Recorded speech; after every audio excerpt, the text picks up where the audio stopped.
picture of you guys too. One over here. Real.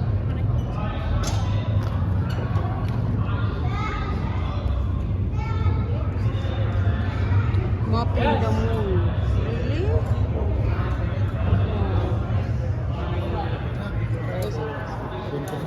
Ha? Sumakay. Asan yung ano mo? Oh, yung dalawang leopard sumakay na ng spaceship na ano, car.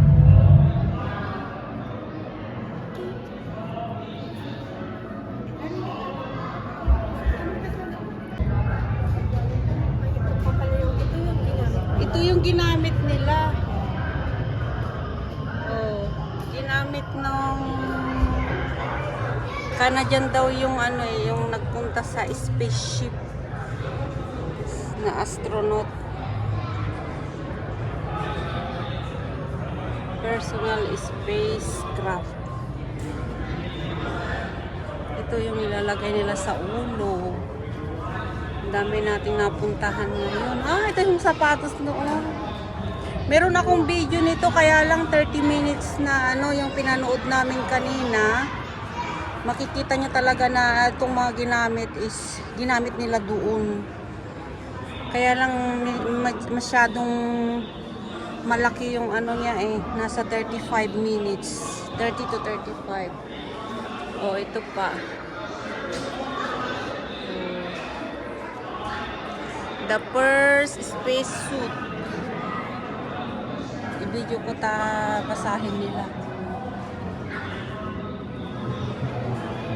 Ayan. Ang galing nila, no? Ito yung rocket.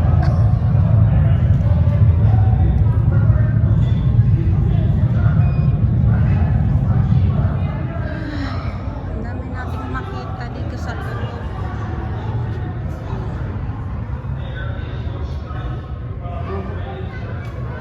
Parang totoo. Ito. Yung TV nila, kaluma-luma ang TV. His Master's Voice. Oh, gumagana pa yung TV. Gumagana pa? Ito yung radyo nila. Kaluma-lumahan, sis. Yes.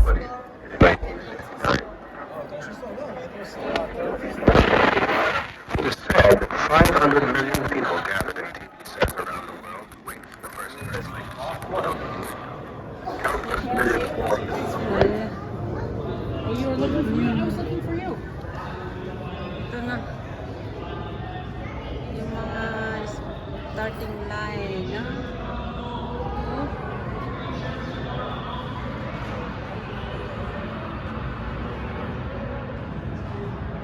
Ayan, nakapasyal na rin kayo sa aking pinuntahan. Oh, ang galing ng bag niya. Yung kauna-unahang bag. Ay, medyo nasisira na rin. Ang kapal ng plastic niya, oh. Grabe. Fight for their lives. Army private during the Vietnam War. So, ito yung kanilang uniform. Ayan, ito simple lang. Anong pangalan niya? Permanent firing room access.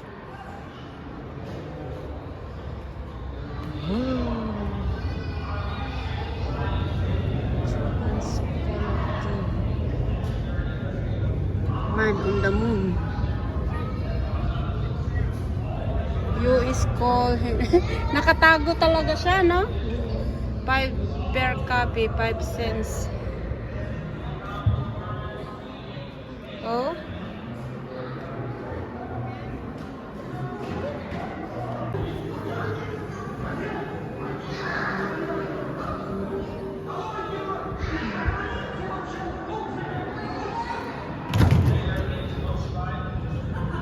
Yun yung opisina na nila, oh.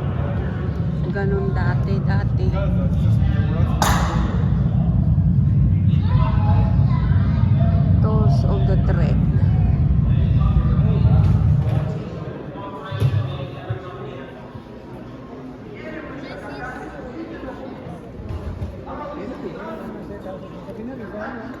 pinakita. Kennedy's Lane. Bang, ito.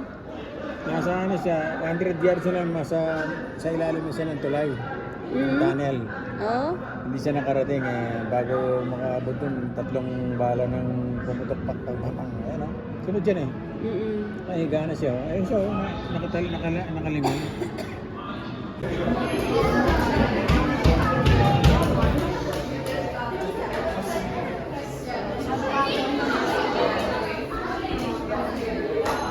Pagdating namin bukas eh. Pag sila Kasi palabas.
All right, good afternoon and welcome to the Ziegler Dome.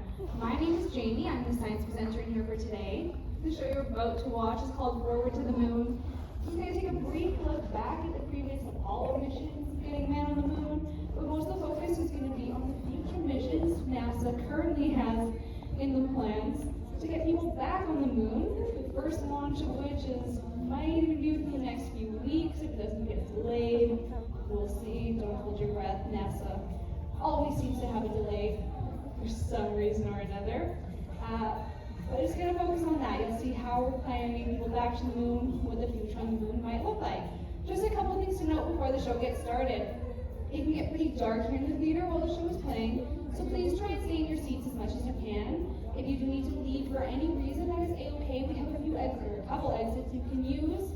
Either the triple doors out front you all came in through, those go back out towards the staircase and elevator.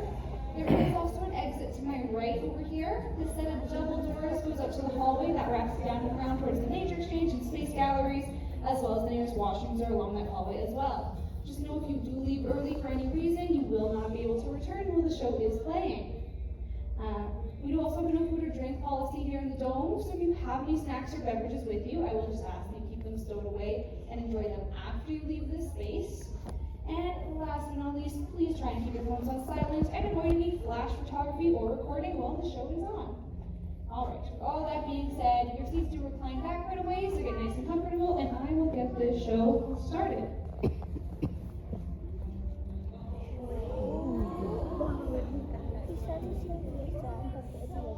I like this.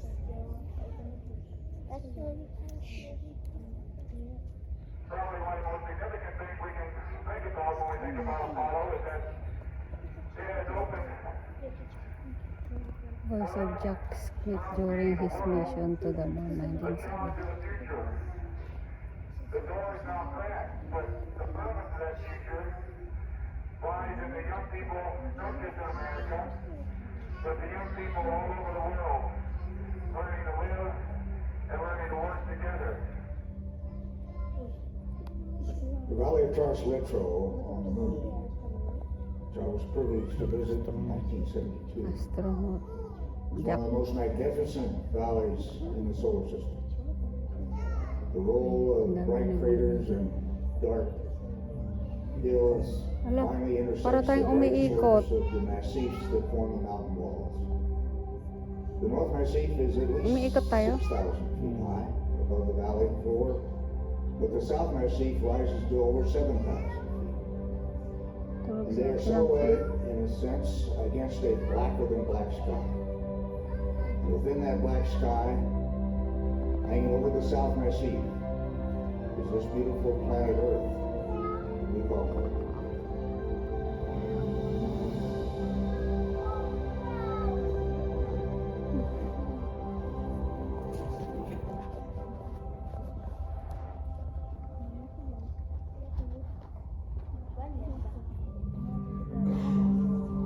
Within a single lifetime, we've progressed from the first space rocket launch to using space technologies in our everyday lives. Both governments and private companies have taken up the challenge, launching near-Earth satellites for communication, imaging, and navigation. Low Earth orbit has become another part of the world economy. The International Space Station has been continually inhabited for over 20 years, hosting teams of astronauts who carry out research and trial new robotic technologies.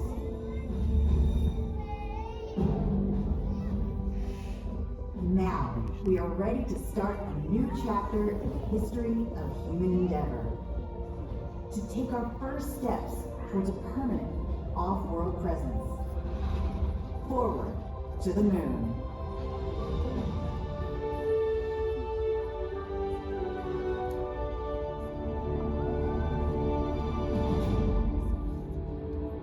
The moon, our closest neighbor in space, and the perfect training ground for more distant travel to Mars and beyond. The moon is also an interesting destination on its own, with ancient geology giving clues to our own planet's history. NASA has sent astronauts here before, but this time it's different. An international effort supported by multiple partnerships with governments and private enterprise, all with a shared vision of our future in space. The NASA program that landed humans on the moon last century was named after the Greek sun god Apollo, who designed and built Orion's protective systems.